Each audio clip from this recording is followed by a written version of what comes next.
aumentar la participación de las inversiones en proyectos de gran envergadura, el poder tener también una reducción justamente de aquellos cuellos de botella que el día de hoy afectan el crecimiento, como el crimen y la inseguridad. Es difícil conmensurar y evaluar cuál es el salario del resto de la población que tiene empleos muy precarios. De esa manera, por supuesto, no hay cotización a la seguridad social, no hay un crecimiento en la formalidad de las actividades económicas, por supuesto tampoco hay tributación, entonces eso debilita enormemente el Estado. 20% de la población no tiene agua potable. 40% de los guatemaltecos no tienen acceso a servicios de saneamiento. Tampoco se puede hablar de calidad del gasto. Algunos estudios de la Contraloría y el Congreso estiman que el 25% del presupuesto se pierde en corrupción.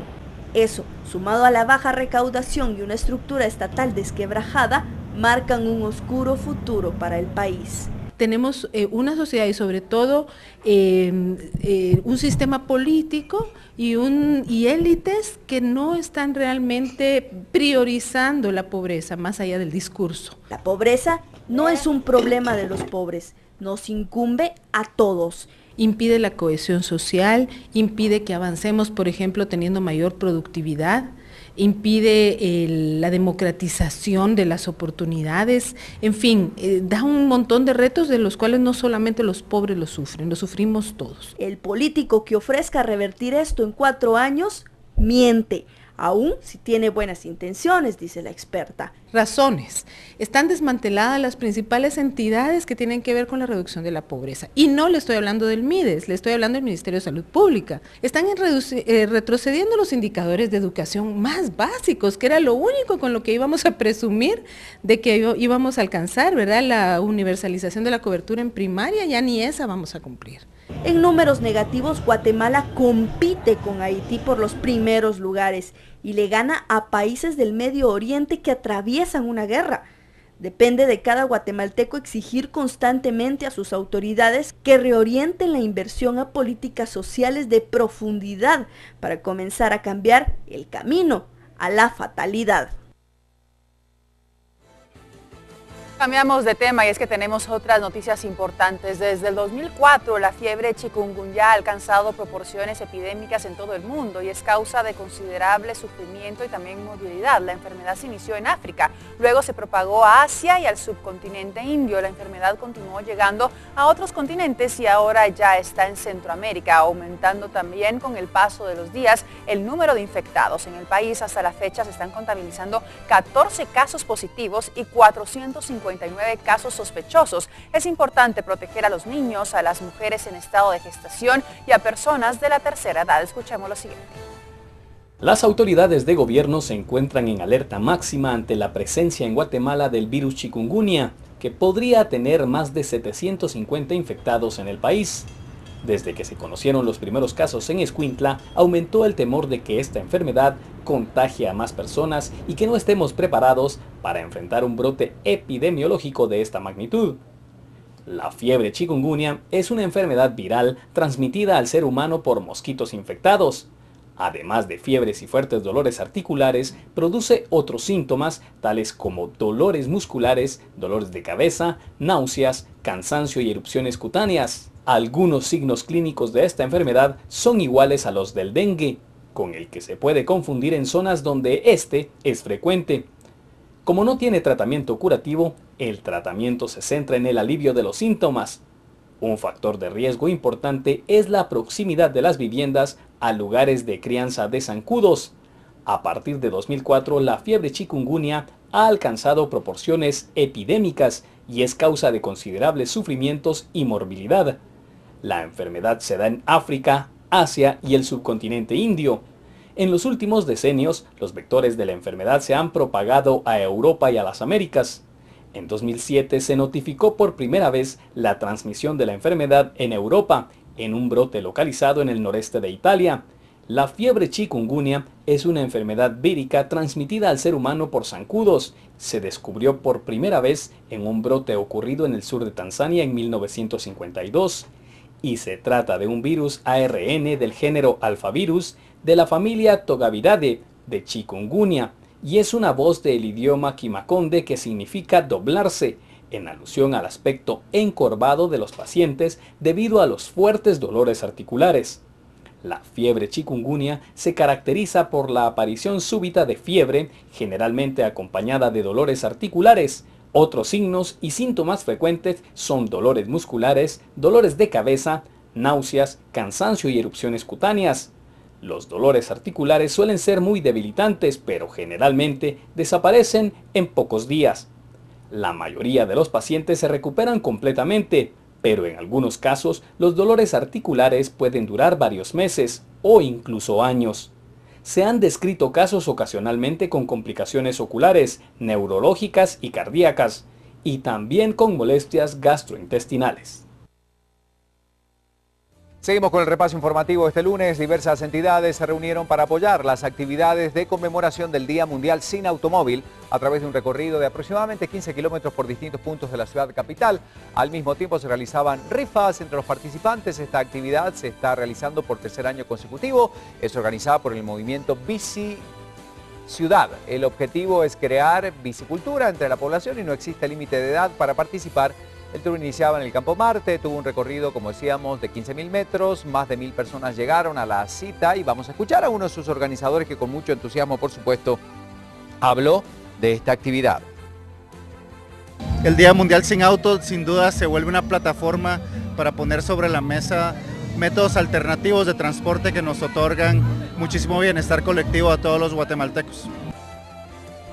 Cambiamos de tema y es que tras lo que inició como una discusión entre vecinos de la aldea Los Pajones y se desencadenó en una matanza, hoy la tensión continúa en el lugar y en las áreas vecinas, esto luego de la muerte de 8 personas, 6 de ellas de una misma familia y al menos 10 heridos. A esto se suman 3 casas destruidas y al menos 5 vehículos incendiados. Según las autoridades del lugar, los enfrentamientos se dieron por conflictos con supuestos trabajadores de una cementera y pobladores inconformes por el proyecto cementero, también por la construcción del anillo regional. 2 hombres habrían muerto a las afueras de la casa de uno de los supuestos trabajadores del proyecto, lo que generó descontento en la población, quien arremetió contra la familia y sus pertenencias. Según el Ministerio de Gobernación, ya se tiene identificados a quienes provocaron los incidentes, por lo que se esperan capturas en las próximas horas. Una mujer sobreviviente más 7 niños buscaron ayuda en la Procuraduría de los Derechos Humanos debido a que salieron huyendo del lugar.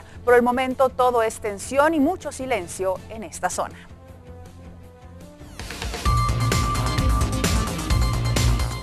Bueno, información de última hora, por supuesto, siguiendo el minuto a minuto lo que ocurre este lunes. Hace pocos momentos se dio un hecho armado en contra de un piloto y el ayudante de un bus de la ruta 32. En el hecho, lamentablemente, falleció el piloto. El traslado del ayudante del bus al Hospital General San Juan de Dios fue inmediato. En el área, bueno, se está a la espera de los fiscales del Ministerio Público, de la Policía Nacional Civil. Varias personas que se encontraban en esta unidad del transporte han presentado crisis nerviosas, fueron testigos, por supuesto, este lamentable hecho.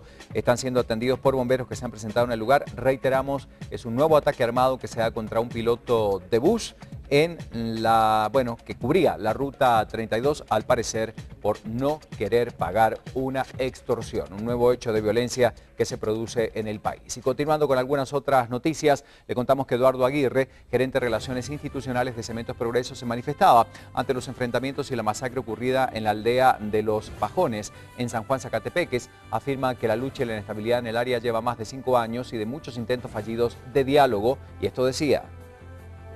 Ellos habían estado insistiendo mucho, principalmente después de la manifestación en Casa Presidencial. Entre los acuerdos era que querían que les dieran las listas de las personas que estaban vendiendo los derechos de paso para el proyecto que está haciendo el gobierno a nivel regional, o de las listas de las personas que faltaban por vender, e insistieron muchísimo en esto. Sabemos también que hace 2 días llegó una persona y les entregó una lista. No sabemos el contenido de la lista. Ellos han sido pacientes, han soportado, los han humillado en la noche, los sacan de noche, los desnudan, les exigen que renuncien y la gente no renuncia, principalmente las mujeres, porque dicen, bueno, ¿y con qué voy a mantener a mi familia? Y la declaración ministerial Prevenir con Educación se firmó en el 2008 en México. Guatemala la suscribe el 9 de julio del 2010. Con la firma de la carta acuerdo entre los Ministerios de Salud y Educación se busca fortalecer en el país estrategias de educación integral en sexualidad. Escuchemos. Prevenir con educación fortalece la salud sexual y reproductiva, que incluye la prevención del VIH-Sida, infecciones de transmisión sexual, embarazos en adolescentes y la violencia sexual.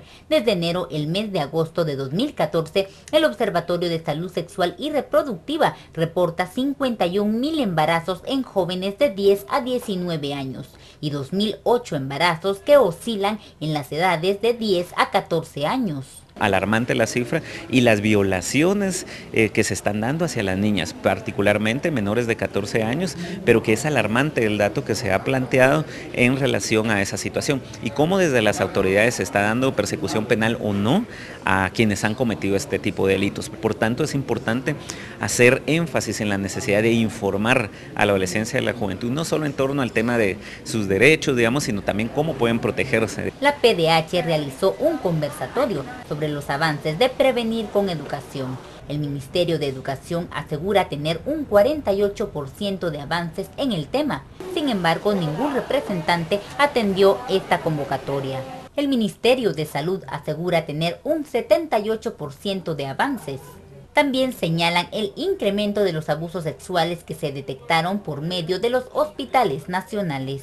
El primer recuento de 1.600 casos, ¿no? De ahí subió a 1.800 y se ha mantenido en un promedio de 1.500 a la fecha, pero es el tema de registro, ¿no? Algunos casos todavía no se conocen porque no han accedido a los servicios y no se han registrado ni contabilizado, ¿verdad? Aunque se distribuyen 50.000 kits de violencia, estos no llegan a todas las áreas necesitadas. Podemos también mencionarle, por ejemplo, casos de centros amigables donde no existe el kit de atención a la violación sexual. Entonces, pídale a Dios que no la violen en fin de semana, ¿verdad? Porque no va a encontrar quien la atienda en los centros amigables. Y si llega entre semana, pídale a Dios también que haya un kit de asistencia para la violación sexual, ¿verdad? La Alianza Nacional de Organización de Mujeres Indígenas por la Salud Reproductiva, Nutrición y Educación asegura que se debe invertir más en estos temas. Tanto el Ministerio de Salud como el Ministerio de Educación no tienen un presupuesto específico para cumplir con las estrategias que ellos mismos han creado para este tema. Segundo, los maestros aún tienen miedo a hablar sobre este tema. Si los niños y las niñas no tienen la educación de conocer sus derechos y el tener la información adecuada sobre la sexualidad y las relaciones sexuales y su cuerpo, etcétera, vamos a tener problemas. Desde el 2010 existe el colectivo como Jóvenes Sin Censura de APROFAM, partícipes de la firma de la Carta de Acuerdo. El colectivo realiza incidencia política, precisamente por la implementación de la declaración ministerial para exigir la educación integral en sexualidad y además llevan educación sexual a las áreas rurales del país. Aseguran que el tema de salud debería de ser claro en las aulas. Es un tema que causa ruido ante posturas conservadoras, ante la iglesia misma, ante también el mismo gobierno actual, pero sin embargo creo yo que la postura de la educación integral en sexualidad sí puede reducir los índices de embarazos en adolescentes. Yo creo que si no le apostamos a la educación integral en sexualidad el día de mañana, ya será muy tarde para poder lograr ese desarrollo sostenible de las personas.